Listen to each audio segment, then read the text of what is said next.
2024, Moscow. The Russian winter was harsh, but inside the Kremlin, the air was even colder. Vladimir Putin sat across from his closest advisors, staring at a map of Ukraine. The war had dragged on longer than expected, and the pressure was mounting. The West was sending billions in aid, but Russia wasn't backing down. Then, a name came up in the discussion: Donald Trump. With U.S. elections approaching, Putin saw an opportunity. If Trump returned to power, the game could change. The room fell silent. The question wasn't whether they could influence the situation. It was how far they were willing to go. Meanwhile, in Florida, Trump was busy with his campaign. His speeches were filled with bold promises: ending the Ukraine war, restoring America's power, and fixing the mess Biden had created. His words excited his supporters but worried global leaders. Behind closed doors, Trump's team had already started private discussions with foreign contacts. His stance on Russia was clear: less confrontation, more negotiation. But what did that mean for Ukraine? Was Trump willing to make a deal that could change the course of the war? As the election got closer, the tension between Washington, Moscow, and Kyiv reached new heights. On the ground in Ukraine, people lived in fear of the next missile strike. Cities were destroyed, families separated, and soldiers exhausted. President Zelenskyy was fighting not just for his country, but for the world's support. He knew if Trump won, things could take a drastic turn. Would the U.S. continue its support, or would Ukraine be forced into a peace deal on Putin's terms? The uncertainty was terrifying. As the world watched, the future of Ukraine depended on a battle that was not only fought with weapons, but with politics, power, and diplomacy. In Washington, Biden's administration was on high alert. The intelligence reports were clear. Russia was waiting for a shift in U.S. leadership. If Trump returned, Putin could gain the upper hand. Behind closed doors, meetings were intense. Diplomats scrambled to strengthen alliances. Military officials reviewed strategies, and economic advisors discussed more sanctions. Biden himself was firm Ukraine would not fall. But there was a problem. Public support for the war was fading in the U.S. Many Americans were frustrated with billions being sent overseas while their own economy struggled. The White House feared that if Trump campaigned on ending the war, he could win massive support, changing everything. Meanwhile, Trump's private meetings raised eyebrows. Reports surfaced about secret conversations between his advisors and Russian contacts. Officially, Trump denied everything, calling it fake news. But behind the scenes, his strategy was clear: push for a deal, end the war, and take credit for bringing peace. His supporters loved it. His opponents called it dangerous. Could Trump really force a negotiation, or was he playing into Putin's hands? The question divided America. Protests erupted, some demanding peace talks, others warning against giving in to Russia. The political battlefield was just as intense as the war itself. In Ukraine, Zelensky's government was in crisis mode. They knew that if Trump returned, U.S. support could weaken. Ukrainian officials rushed to strengthen ties with European leaders, hoping to secure more aid and weapons. But Europe had its own problems: economic struggles, political divisions, and growing war fatigue. Would they continue to stand with Ukraine if America stepped back? Zelenskyy made urgent calls to Washington, trying to secure guarantees before the U.S. elections. But deep down, he knew Ukraine's fate could depend on the decision of American voters, thousands of miles away from the battlefield. Election night in the U.S. arrived, and the world held its breath. News channels flashed results state by state. Trump took an early lead in key battlegrounds, but Biden's camp remained hopeful. In Moscow, Putin watched closely, his advisors briefing him on every development. If Trump won, Russia's diplomatic strategy would shift instantly. If Biden secured a second term, the war would continue as it had, with billions in U.S. aid flowing to Ukraine. Meanwhile, in Kyiv, Zelenskyy and his team stayed awake, monitoring the election like a military operation. This vote wasn't just about America. It could decide Ukraine's survival. As dawn broke, the final results were announced. Trump had won. His supporters erupted in celebration, while Biden's team scrambled to ensure a smooth transition. Within hours, world leaders responded. Putin congratulated Trump and hinted at new opportunities for peace. Zelensky's reaction was cautious. He congratulated Trump but quickly requested an urgent meeting. Across Europe, governments debated what this meant. Would the U.S. step back from its leadership role? Would NATO weaken? Would Russia gain the upper hand? The world was entering uncharted territory, and no one knew what Trump's next move would be.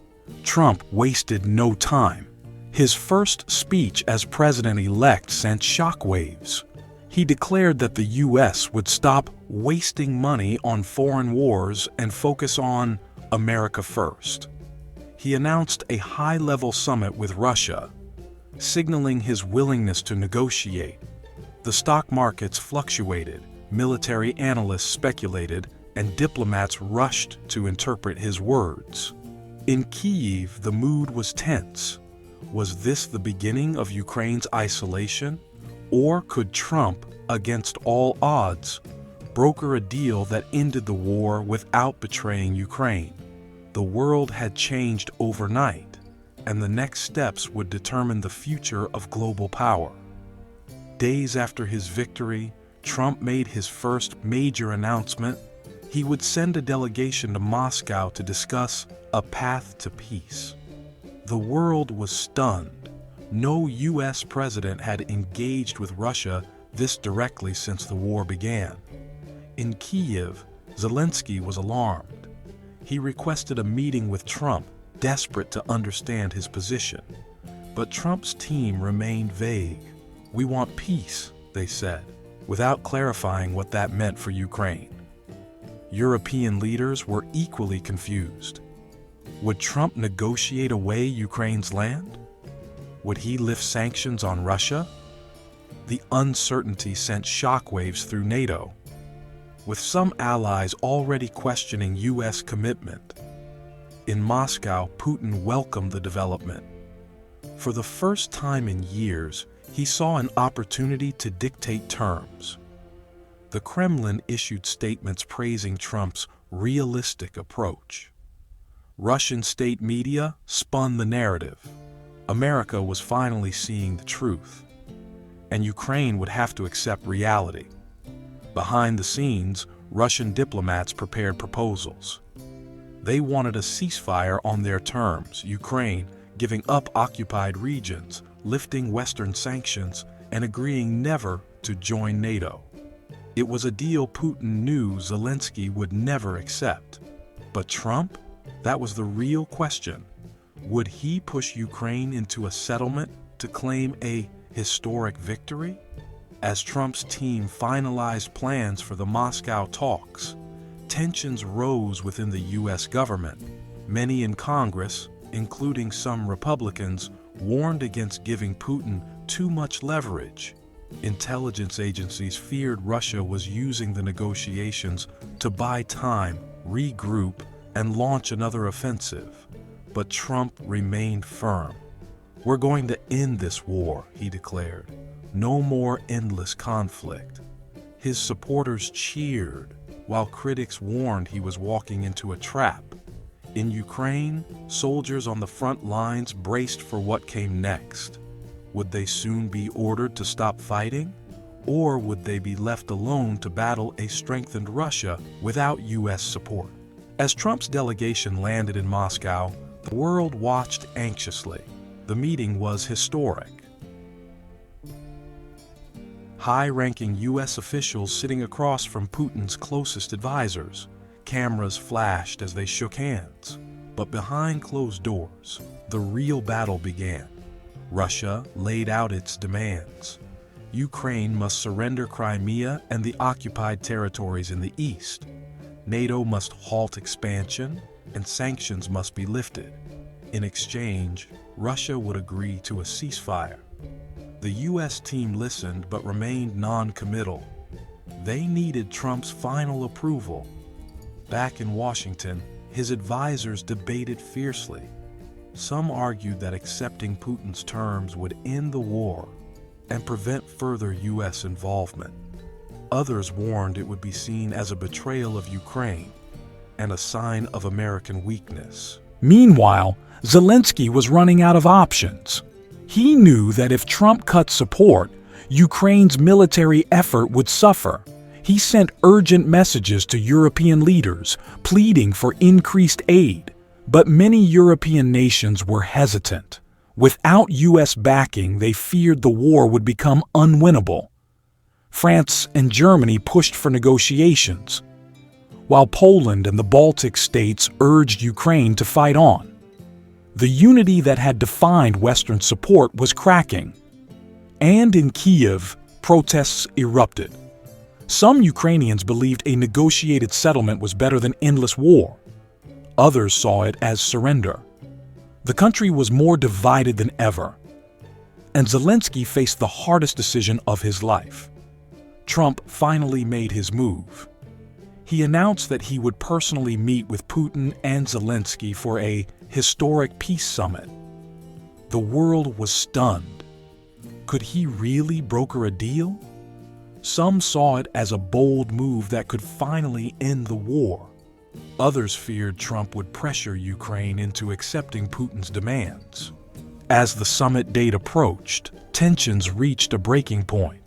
Russia intensified attacks, possibly to strengthen its position before negotiations. Ukrainian troops fought back fiercely, knowing this might be their last chance to prove they could still win. The battlefield, the negotiating table, and global politics were colliding in ways no one could predict. The stakes had never been higher. The historic summit was set in Geneva, a neutral ground chosen to avoid giving any side an advantage. Security was tight, and the world's media gathered outside, waiting for any hint of what was happening inside the closed-door meetings. Trump arrived first, waving confidently at reporters. Putin followed, his expression unreadable. Zelenskyy, the last to arrive, looked tense but determined. The three leaders sat down at a long table, their delegations behind them. The room was filled with silent tension. This was not just a meeting, it was a battle of wills. Putin spoke first, reiterating Russia's demands. Crimea and the Donbass must remain under Russian control. Ukraine must never join NATO, and all Western sanctions must be lifted. Trump listened carefully but gave no immediate response. Zelenskyy, however, refused outright.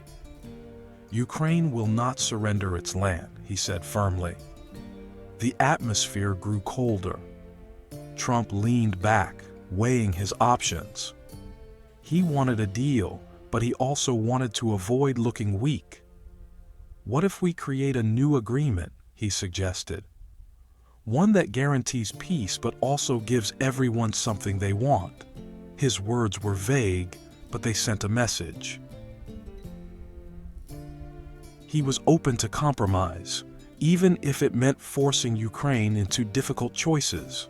As the hours passed, negotiations stalled. Russia refused to back down, and Ukraine refused to accept defeat. Meanwhile, outside the summit, protests erupted worldwide. In Ukraine, angry citizens rallied, demanding Zelenskyy not give in. In Russia, pro-Kremlin groups cheered Putin's strength. In the U.S., debates raged. Was Trump selling out Ukraine? Or was he ending a war that America had no business in? The pressure was mounting. Inside the meeting room, Trump stood up suddenly. "Enough talking," he said. "We need a real solution right now." The room fell silent. The next word spoken could change the course of history. Trump turned to Zelenskyy. "What do you need to stop fighting?" His voice was calm, but his words carried weight. Zelenskyy, already frustrated, responded sharply. "Justice, security, guarantees that Russia won't invade again." He looked directly at Putin. "Can you promise that?" Putin smirked but said nothing. Trump then turned to the Russian leader. "And what will make you stop?" Putin leaned forward. "We keep Crimea and Donbas. Ukraine stays out of NATO. The West lifts sanctions." The demands hadn't changed, and Trump knew Zelenskyy wouldn't accept them outright. But he also knew that dragging this war on wouldn't help his presidency. He needed a compromise. One that made him look like a deal-maker without appearing weak. The room remained tense. Zelenskyy refused to surrender land, but Trump needed a resolution. Then, an idea struck him. What if we create a new security agreement? Ukraine won't join NATO, but the US and Europe will guarantee its protection. Russia stops the war, withdraws troops, and both sides agree to a buffer zone. The proposal shocked everyone. Zelenskyy hesitated. Could Ukraine trust such a deal? Putin's eyes narrowed. And the sanctions? Trump smirked. Some could be lifted if Russia proves it's serious about peace. It was a risky offer, one that neither side fully liked. But Trump knew negotiations were about perception. If he could frame this as a win for both, he could sell it to the world. Outside the summit, the news spread quickly. Analysts debated whether this was a historic breakthrough or a dangerous gamble. In Ukraine, many saw it as a betrayal. No NATO meant no long-term security. In Russia, hardliners wanted more. They didn't just want peace. They wanted victory. In the US, Trump's supporters praised his boldness, while critics warned he was making deals with a dictator. The world held its breath. Would Zelenskyy agree? Would Putin see this as enough? And if an agreement was signed, would it even last? The future of global power hung in the balance, and the final decision was about to be made. Zelenskyy's decision came after hours of quiet deliberation. He was well aware of the pressure mounting on him, not just from Trump and Putin, but from the people of Ukraine who were suffering every day. The idea of no NATO protection terrified him. Yet he also knew that Ukraine couldn't endure years more of war. Trump's proposal, though imperfect, was the best chance for peace. With a heavy heart, Zelenskyy agreed to the terms. The world would now witness an agreement unlike any before. A ceasefire, a buffer zone, and the promise of US and European security guarantees. Russia would withdraw its forces, but Crimea and Donbas would remain contested territories pending future negotiations. Putin was reluctant but accepted the deal. The idea of losing the Western territories was a blow to Russian pride, but the sanctions relief and the promise of stability were too valuable to pass up. The ceasefire went into effect almost immediately. Across the world, reactions were mixed. Some saw it as a brave step toward peace, while others decried it as a sellout. In Moscow, there was celebration. In Ukraine, a somber calm settled in as the reality of the deal sank in. The war was technically over, but the scars left behind would take years to heal. For Zelenskyy, it was a painful victory. A war that had ravaged his country, now ending in a compromise no one had hoped for. As the world adjusted to the new reality, Trump took credit for what he called the greatest peace deal ever. His supporters cheered, claiming that his leadership had brought an end to the endless conflict. But in Kyiv, people whispered about the future. What would happen if Russia broke its promises? Would Ukraine be left to fight alone once again? And in Moscow, there were questions of how long the peace would last, given the unsettled nature of the agreement. The war was over, but the battle for control and security was far from finished. The peace that was promised felt fragile, as if it could break at any moment. The deal between Trump, Putin, and Zelenskyy ended the war, but it left many questions unanswered. For Ukraine, the peace was bitter, but it was their only chance at survival. The world learned that diplomacy is never perfect, but it remains the most powerful tool in a leader's arsenal. Peace is never easy, and every choice comes with sacrifices. But in the end, it's the courage to negotiate and seek common ground that defines a true leader.